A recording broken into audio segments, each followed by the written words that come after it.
Arriving home from a weekend getaway, I noticed my husband's assistant's handbag sitting on our living room table. As I climbed the stairs, determined to uncover the truth, my teenage daughter grabbed my arm, shaking her head. "Not yet. If you want the ultimate revenge, follow my lead." And the scheme she had already set in motion was beyond anything I could have imagined. I never imagined I'd be sharing this here, but after 20 years of marriage, I discovered my husband's betrayal in the most unexpected way. Returning home from a weekend getaway with friends, I was greeted by an unfamiliar handbag on our living room table. It was a sleek, designer piece, definitely not mine. My husband, Mark, had mentioned his assistant, Rachel, might drop off some documents, but leaving her handbag behind seemed odd. I called out for Mark, but there was no response. As I ascended the stairs, a sense of dread washed over me. Just as I reached the top, my teenage daughter, Lily, appeared, grabbing my arm. "Not yet," she whispered urgently. "If you want the ultimate revenge, follow my lead." Confused, I followed her back downstairs. She explained that she'd suspected something was off for weeks: late-night phone calls, hushed conversations, and Mark's sudden interest in his appearance. She had even overheard a conversation between Mark and Rachel that left little to the imagination. "I didn't want to believe it," Lily said, tears welling up in her eyes. But then I saw them together. My heart shattered. The man I had spent the last 2 decades with, the father of my child, was cheating on me. And with his assistant, no less. Lily had already devised a plan. She had installed a hidden camera in the living room, capturing Mark and Rachel's interactions. She had also accessed Mark's phone records, finding numerous calls and messages between them. "We'll gather all the evidence," she said. "And then we'll confront him." I was hesitant. Part of me wanted to storm into the bedroom and catch them in the act. But another part of me wanted to see this through, to have undeniable proof. So we waited. Later that evening, Mark came downstairs, surprised to see me home early. "You're back," he said, feigning surprise. I nodded. "Yes, and I see Rachel left her handbag." He looked flustered. "Oh, she must have forgotten it." Lily stepped forward, holding up a USB drive. "We need to talk." We sat down, and Lily played the footage from the hidden camera. It showed Mark and Rachel laughing, touching, and eventually kissing. Mark's face turned pale. "I can explain." I shook my head. "Don't bother." The next few days were a blur. I filed for divorce and Mark moved out. Rachel was fired from her position, and her reputation was tarnished. Lily and I leaned on each other for support. We cried, we laughed, and we began to heal. Months passed, and life slowly returned to normal. I found a new job, and Lily focused on her studies. We traveled, tried new things, and rediscovered ourselves. One day, Lily turned to me and said, "I'm proud of you, Mom." I smiled. "I'm proud of you too." It's been a year since that fateful day. I never imagined my life would take such a turn, but I'm stronger for it. And I have Lily to thank for guiding me through the storm. After Mark moved out, I thought the worst was over.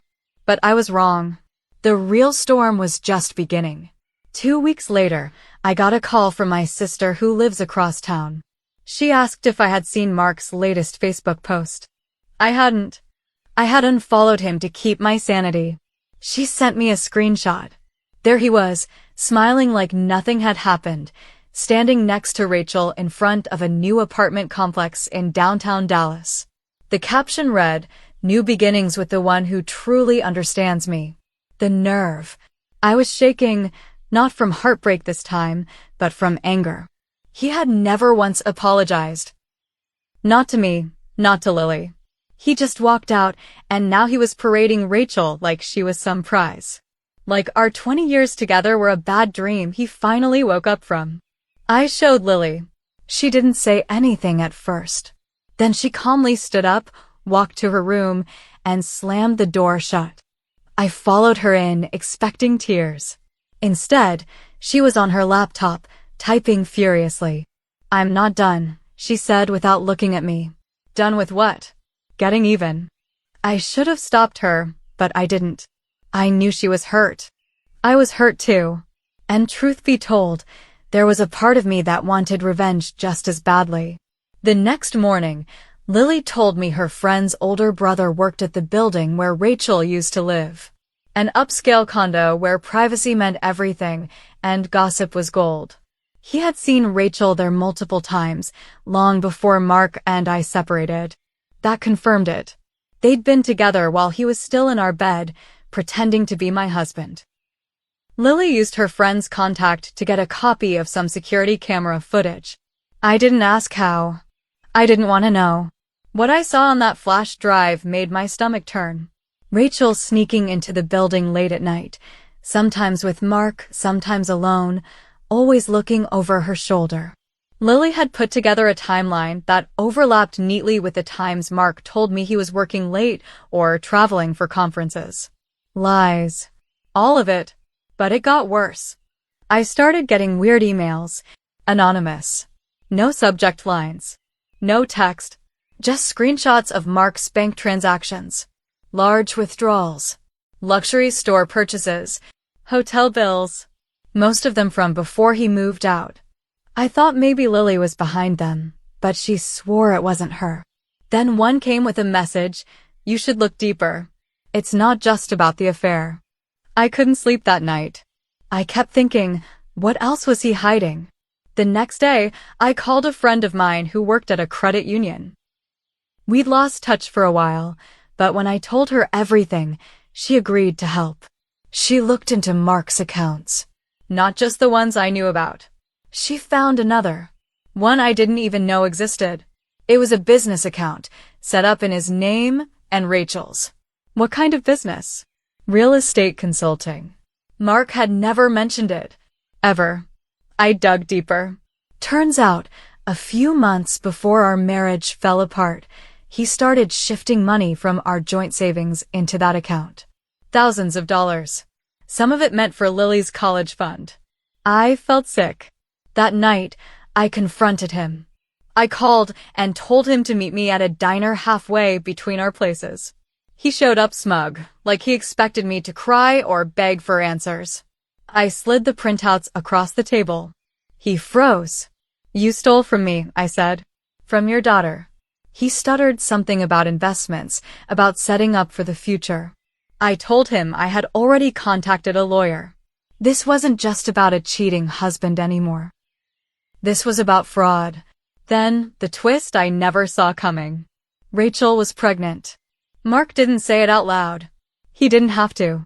I saw the look in his eyes when I mentioned going after everything he took. He went pale. "She doesn't know yet," he finally admitted.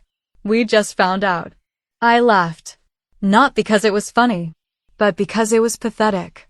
He traded 20 years of family, love, and trust for a fling with his assistant and a mess of lies. Lily and I went home, both quiet. I wanted to talk to her about everything, but she beat me to it. "We're not done," she said. I nodded.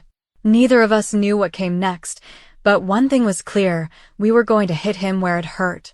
And this time, it wasn't just about revenge. It was about justice. The next few days were strange. Quiet, but heavy. I could feel it in the air, something was coming. Lily started spending more time in her room again, headphones on, eyes glued to her screen. I assumed she was researching more about Mark's secret business, but when I finally knocked and peeked in, she wasn't on her laptop. She was on a phone call. "No, not yet," she whispered. "She's not ready." But soon, she hung up when she saw me. I didn't push it, but it stuck with me. Later that night, she came to my room holding a manila folder. "I didn't tell you everything," she said, "because I wasn't sure it mattered. But now it does." Inside the folder were printed screenshots of texts. Not between Mark and Rachel. These were between Rachel and another number, someone saved as T. The messages were intense, romantic, and recent. I stared at them, confused. "Who's T?" Lily shrugged. "I'm still figuring that out. But whoever it is, Rachel isn't just tangled up with Dad. This couldn't be real. Was Rachel cheating on my husband? With someone else? After everything? I needed to know who T was. So did Lily. We traced the number to a guy named Travis. He worked at a construction company in Fort Worth. Married. 2 kids. And a long, public history of posting cheesy gym selfies with motivational captions like "grind now, shine later." So Rachel was seeing both Mark and this Travis guy at the same time. I felt a strange, bitter satisfaction. Like all that chaos Mark brought into our lives was starting to collapse on itself. But it got even messier. Lily pulled up a post from Travis' wife's Facebook. It was a baby announcement. A sonogram. The post was tagged with Rachel's name. It hit me like a brick to the chest. The baby wasn't Mark's. I wanted to scream, to laugh, to cry, all at once. Mark had upended our lives for a woman who was lying to him the entire time. While he was stealing from me, from Lily, from our future, Rachel was playing him like a fiddle. I didn't tell Mark. Not yet. I wanted to wait. I wanted the timing to be perfect. Then Lily did something that threw gasoline on the fire. She uploaded a video. Not to YouTube. Not to Instagram. To a local community Facebook group for parents in our area. The group had nearly 12,000 members, people who knew us, who went to school with Lily, who'd been to barbecues with Mark and me over the years. The video was only 5 minutes. It showed clips from the hidden camera, Mark kissing Rachel, the audio of them laughing about me being too boring to notice, and then screenshots of the financial records, money missing from our accounts. She added a caption. This is what happens when you destroy your family for someone who was never loyal to you in the first place. The post exploded. By morning, it had hundreds of comments. Support, sympathy, and rage. People were sharing their own stories. Others were saying they had seen Rachel with other men. One woman claimed Rachel had flirted with her husband at a company retreat last year.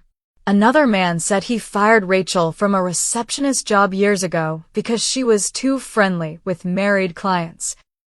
I got a message request later that day. It was from Rachel. It simply said, "Tell your daughter to take it down. You don't want this going further." No apology. No explanation. Just a veiled threat. I didn't respond. Instead, I took everything, every document, every video, every bank statement, and handed it to my lawyer. But before we could act, Mark showed up. Uninvited. Unannounced. He looked exhausted. Eyes sunken, skin pale. He stood in our kitchen like a stranger. "I need to talk," he said. I didn't want to hear it, but Lily stood behind me and nodded. Let him talk. He sat at the table and confessed. Not everything. Just enough. Said he'd found out a few days ago that Rachel had lied to him. That she was seeing someone else. That the baby might not be his. She used me, he whispered. I just stared. No pity left in me. Then he said the one thing that floored me. There's more money missing than what you found. I froze. How much? He swallowed hard. Over 60,000. My hands trembled. Where? He shook his head. She cleaned the account. I trusted her with access. She said she was helping manage the business. And now it's gone. Lily started laughing. The kind of laugh that sounds more like a breakdown than joy. Mark buried his face in his hands. I didn't say a word. I just walked to the sink and poured myself a glass of water, willing my hands to stop shaking. Then Lily said, very calmly, she didn't just ruin our family. She ruined his too. I looked at her. Whose? Travis. Rachel's other boyfriend. His wife found out everything. She called me. Rachel's pregnant, but now neither guy wants anything to do with her. She's alone. And that's when it hit me. Everything Rachel touched turned to dust. And maybe, just maybe, she'd finally run out of people to lie to. The truth didn't hit the way I thought it would. I expected rage. Maybe even satisfaction. But as the dust settled around us, all I felt was tired. Mark's confession about the 60 grand Rachel had siphoned off was like the final nail in the coffin of who I thought he was. And standing in that kitchen, with him slumped in a chair like some broken man, I realized I wasn't mad anymore. I was done. The confrontation came 2 nights later, and it was messier than anything we could have planned. Lily's video was still up. It had been shared on several local pages, discussed on forums, even picked up by a local gossip podcast. But that wasn't what triggered what came next. It was Rachel. She showed up at my front door. I didn't even know how she got our address, maybe from Mark's old paperwork, or maybe she'd always known and just never dared. But there she was. Tight dress, sunglasses on despite it being 8 p.m., and a belly that now showed just enough to remind everyone she was expecting. I opened the door slowly, already bracing myself. She didn't smile, didn't speak, just shoved her way past me into the living room. Mark was already there. He stood when he saw her. Lily followed behind, tense and silent. "What are you doing here?" I asked. Rachel turned and yanked off her sunglasses. Her eyes were red, but not from tears. From rage. "You ruined my life." I blinked, stunned by her gall. "I ruined your life? You humiliated me. That video, your psycho daughter. Do you have any idea what people are saying about me?" Lily stepped forward. "Everything in that video is true." Rachel's voice cracked. "You don't get it. None of you get it. I never meant for it to go this far. I was just trying to get out. I didn't want a boring life like this. I wanted more." Mark finally spoke. "You stole from me." Rachel turned on him like a switchblade. "You gave it to me. You told me you wanted to start over. You said you'd take care of me, that we'd build something. I didn't think you were lying to me the whole time," he yelled. "I didn't lie about everything," she said. "But Travis, he was a mistake." I was scared. "You didn't even know what you wanted. You were stringing me along." Lily scoffed. "You broke up my parents' marriage for fun. You stole from our family. And now you want sympathy." Rachel looked right at me then. "You think you're some saint? You knew he was slipping away. You just let it happen. Sitting up in your nice house, pretending you didn't feel it. You made it easy." The slap echoed louder than I thought it would. I didn't plan it. It wasn't theatrical. But my hand flew before I could stop it. The contact silenced everyone in the room. Even Rachel. "Get out of my house," I said quietly. "Get out and don't come back." She left. No screaming. No dramatic threats. Just that stunned, hollow silence of someone who knows they've already lost. Mark didn't defend her. He didn't defend himself either. He just sat back down, rubbed his face, and said, "I don't even know who I am anymore." Lily looked at him. "You're the guy who let everything fall apart for a woman who was never really with you." He tried to speak again, but his voice cracked. "I was unhappy," he finally said. "And I didn't know how to fix it. So I destroyed it instead." For a moment, I almost pitied him. Almost. But then I remembered the nights I cried myself to sleep thinking I wasn't enough. The moments Lily looked at me and asked, "What did we do wrong?" The way he left us, not just physically, but emotionally, long before any of this came to light. The aftermath was quiet, but the silence had weight. Mark stayed for a few minutes more, then said he'd be in touch through the lawyers. He tried to hug Lily goodbye, but she stepped back. He looked at me one last time and asked, "Is there any chance to fix this?" I shook my head. "There's nothing left to fix." He walked out the door, and I knew then it was for the last time. The days that followed felt lighter weirdly. There were still tears, still paperwork and awkward encounters, school meetings, lawyer calls, but there was space now. Real space to breathe. Neighbors started reaching out. Some offered support. Others were nosy, trying to piece the story together. A few moms even thanked me for sharing the video. Apparently, Rachel had made more enemies than friends in her climb through the company. I don't know what happened to her after that night. Part of me didn't care. Part of me hoped she got help. Or left town. Or finally told the truth to someone. As for Mark, he moved into a small apartment on the other side of town. He emails sometimes, updates about the divorce, occasional awkward attempts to talk to Lily. She doesn't answer most of them. One night, she came into my room, curled up next to me like she used to when she was a kid, and whispered, "I just wanted him to say sorry." Like really sorry. I didn't have an answer. He never did. Months passed. Lily got into a great college. We sold the house. I found a job at a nonprofit. Nothing glamorous, but it meant something. Sometimes I still feel the sting of betrayal. Late at night, in the quiet. But it's not sharp anymore. It's dull, manageable. And strangely, there's peace in that. I used to wonder what I could have done differently. Been more exciting. Paid more attention. Argued less. But now I know his choices were his own. His failures weren't mine to carry. I lost a husband. But I found my backbone. My voice. My truth. Lily and I were not just surviving. We're living. And that's something no one can take from us again.